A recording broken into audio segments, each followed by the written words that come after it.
I've been in Mahindra for a long time. I joined in 1995 at a time which was very exciting and rather difficult. India had just liberalized. Old economy companies like Mahindra, which had gone soft and didn't understand competition, were reeling from the impact of liberalization.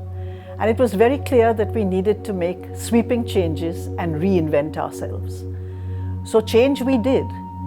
But at the same time, we wanted to be sure that we didn't throw out the baby with the bathwater, that we kept the essence of who we really are. Even though we're an old company, we've been around since independence, there's not much documented about our history. We've been working away, but we haven't really put down our stories to paper. So my first job when I joined, and it kind of became a passion project, was discovering the core values of the company. I wasn't looking for a pious set of values put up on a wall.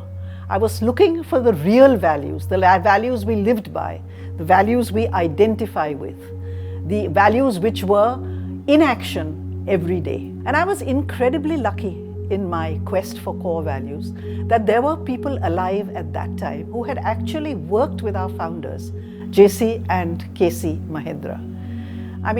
That exercise happened just in time because a lot of them were pretty old, and it was a wonderful opportunity to capture their memories. When I talked to them, I didn't ask them, what are your values? What I asked them was, tell me your memories, your stories. What was it like to work in Mahindra with the founders? Who were the heroes? Who succeeded? Why?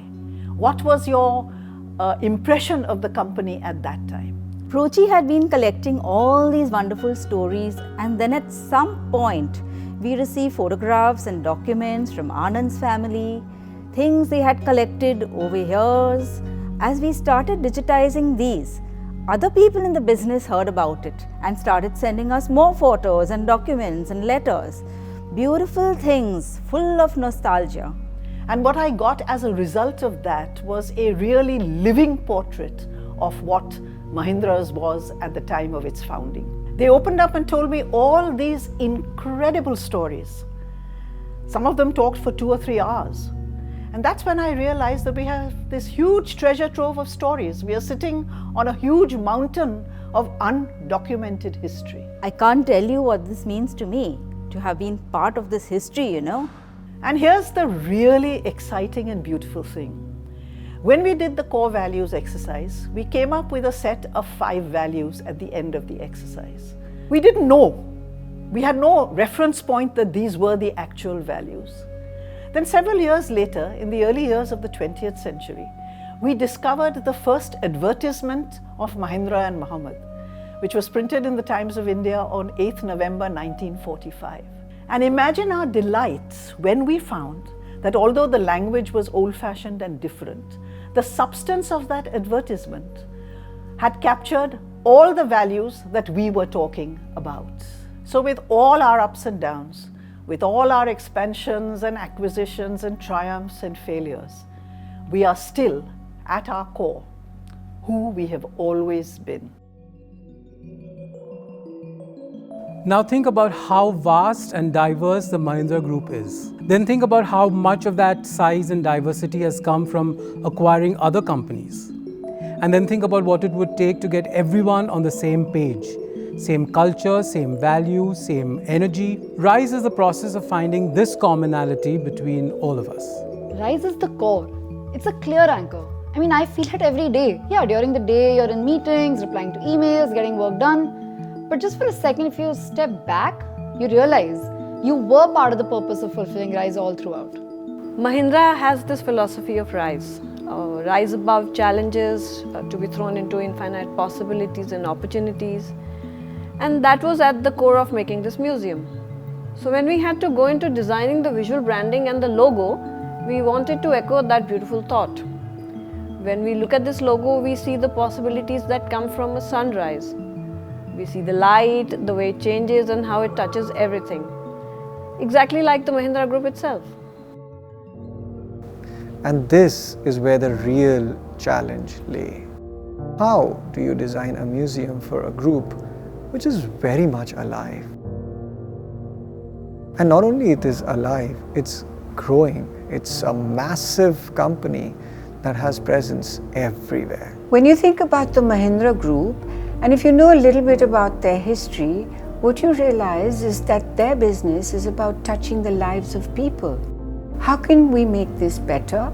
How can we make something simpler?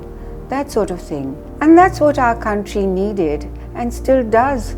Elsie and I came into this space for the very first time, and we started wondering how we are going to take this little space and make it into a museum. And we were still thinking about the design at the time. It still hadn't clicked for both of us. I was standing here and I was hoping we could get some natural light in. And I thought, what if we punch a hole through the ceiling? And then came the Cracker Jacker. Elsie came up with this brilliant idea that just clicked. The idea of the Nautilus spiral, which a friend had suggested, it resonated wonderfully. It's a logarithmic spiral. The bigger it gets, the bigger it gets. Ditto the Mahindras. The bigger they get, the bigger their impact. It's the never-ending spiral. Impact as a concept is hard to pin down, no? Mohan Redkar was a man who gave up his own life to save the lives of two strangers. He was young and he was just starting out, and he meant the world to his family. He represented the best of us. So when Harsh and Elsie were thinking about the objects in the museum, it was clear that there needs to be a place for his story. The artist Sara Lawari had interpreted his story beautifully. But for the object, we needed some personal objects, his watch and his mobile. So you can imagine my hesitation to speak to the family. But when I spoke to them, all I got from them was the enormous generosity of spirit that made Mohan the man he was. They didn't hesitate for a second. These were literally the last things this young man touched, and they gave them to us for the museum. Values run in families, right?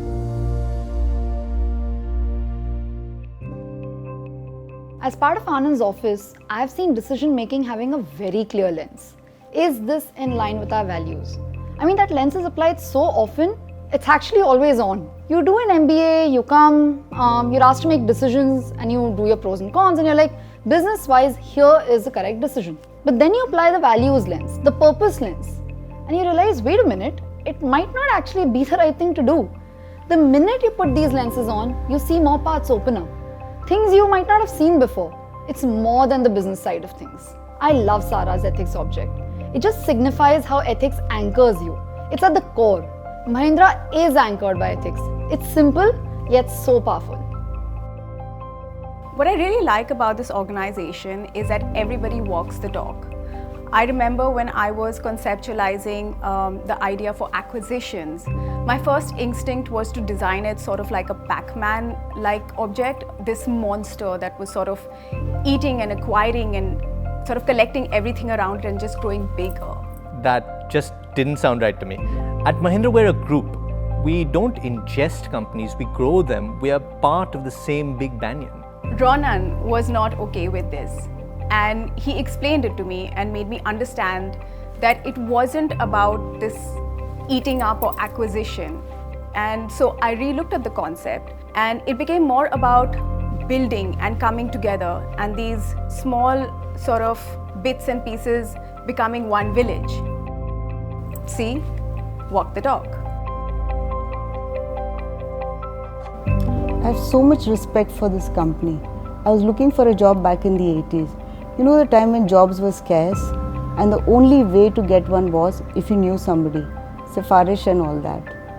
I was qualified and I was applying for jobs, and I see this delightful ad, an ad for secretaries. In shorthand, genius, no? Of course I had to apply. There were 2 vacancies and 50 girls had applied. They just took my test and selected me, just like that.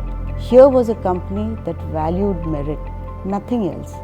I've been here for more than 30 years and I love it as much as I did that first day. I'll retire from here, you know.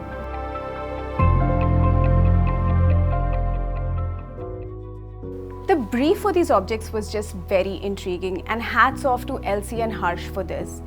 I had to make an object that talked about the core of Mahindra, the values, the identity of the company, and how these values and this identity has remained unchanged. We are a large company and we've had so many strong, influential leaders over the years. On the outside, they all look completely different, but at the core, they're guided by the same set of values. And that's not to say we paint everyone in the same colors. We aren't blind to differences. We see differences, but we also see that there's a sameness at the core. As a part of the brief, I was given this drawing that an employee's grandchild had done, and it depicted a complex idea that her grandfather was struggling to communicate. So there I was making this 25 centimeter by 25 centimeter by 25 centimeter object and trying to channel my inner child mind to cut out the stuff and get to the core of the thing. Ta-da! The North Star object. No matter how different we look from the outside, no matter how many years go by. 25 years and counting. 11 years and counting. 27 years and counting. 30 odd years and counting. 9 years and counting. 35 enjoyable years. We Mahindrites will always be guided by the values that make us who we are. Passion meets purpose meets values. Why do you think we stick around for so long?